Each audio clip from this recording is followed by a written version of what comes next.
This is Chris from GrowQuest, and so this area wound up being the tomato area. You can see they've already mixed in the different soil amendments and gotten the tomatoes planted into the ground. Of course, they go in a couple inches deeper than the root ball, as opposed to the other plants like roses. You don't plant them deep, plant them at root level. Tomatoes go in a little bit deeper. You can see it push that soil down on there. There's many different varieties here. There's also some tomatillos, and so the tags are important. Remember which variety is performing the best. Push that little guy out of there. Make a nice deep hole. We've got lots of compost and amendment in here, and then push it down. We sprinkled in some ironite, and we're going to sprinkle in some other basic fertilizers and flood these plants so they pick back up. They're a little wilted because they came mail order, and I'll say that the company that did that, Chili, I'll have to put them up there. I think it's chili.com or chilipepper.com. Phenomenal job if you need those plants.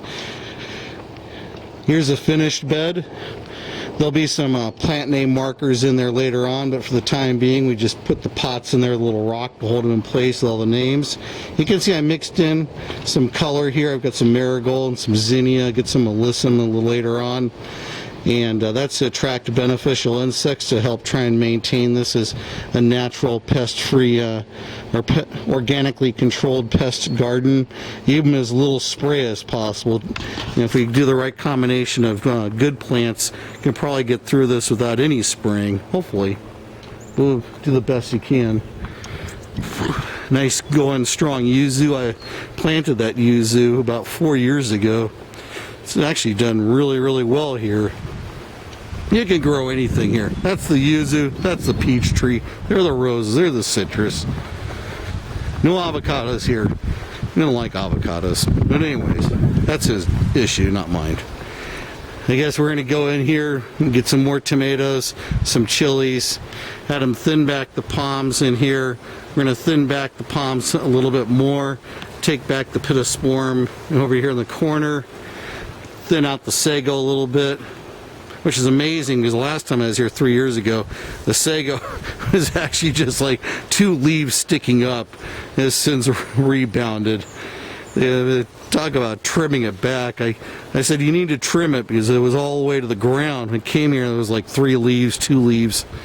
Anyways, get these palms thinned out so you can get a lot more morning light in here.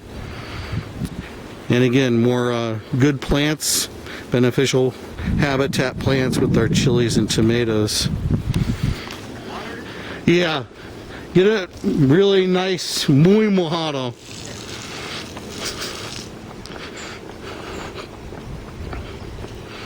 Yeah, this soil is going to be really dry, so it's hard to get it wet. If you were just to take the hose and spray it on here, most of the water would just run off to the side. It wouldn't get down into the root ball. For this little planter bed, it'd take about 100 gallons of water to get this thing totally saturated. So they have to take the hose and slowly flood this thing, and then the dripper system will get turned on. It'll take a lot of water to get this initially wet, and then it needs to be kept wet because it's a raised planter. It probably gets watered when it's hot each day.